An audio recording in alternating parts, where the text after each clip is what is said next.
say the immune system's got this thing it's got to deal with, and it's trying to clean it up. So a whole lot of the immune system is activated. Maybe 40, 50, 60% of the cells are turned on when normally maybe only 10 or 15% would be turned on.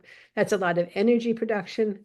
That's a lot of free radicals. It's a lot of cleanup. So there's oxidative stress in the immune system, okay, in these cells in the immune system that are becoming less and less efficient because that's not good for a cell. And it's the catch-22. If I can't clean the virus up, it's going to keep on reactivating. And there's another catch-22 in the immune system. It's the activated cell that makes virus. So the more you activate the random cell, the more likely you're kicking out Epstein-Barr virus, for instance. Two catch-22s. The cells don't work as well. And when they're overactivated, they're making more virus anyway. You're triggering virus production. If it's in the muscle, which it really is in long COVID and in ME/CFS, it's a different kind of damage, but what it does is it damages the muscle. There's a great paper by Dr. Wust of WUST from Amsterdam. It's an amazing paper in Nature, January this year, where he did muscle biopsies before and after exercise challenge. And he showed the next day after a minor exercise challenge, the kind we do in the lab just to try to learn things, not putting people on 30 minutes of bike, more like 2 to 8 minutes, really a little bit.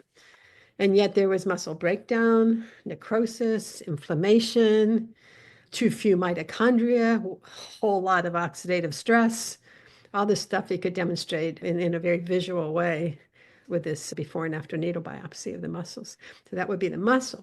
I just worry like crazy about the brain because cognitive fog's the thing that makes people stop. I've seen my ME patients and my long COVID patients go to work feeling just awful, but they can't work if their brain doesn't work, and that often stops them. So oxidative stress in the brain and exercise, it's a very aerobic space, your brain, it's really working and it uses a lot of energy, second only to your muscles.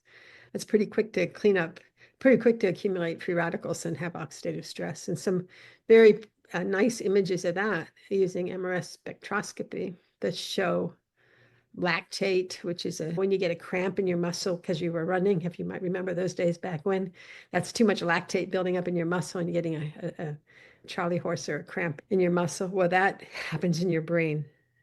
That's a great big deal. Things don't get into the brain that easy. It's designed that way because you don't want toxins to get in there very easily. So the brain has a barrier system. So when you talk about interventions that help, you're trying to think of ways not just to get them on into the muscle, but also into the brain.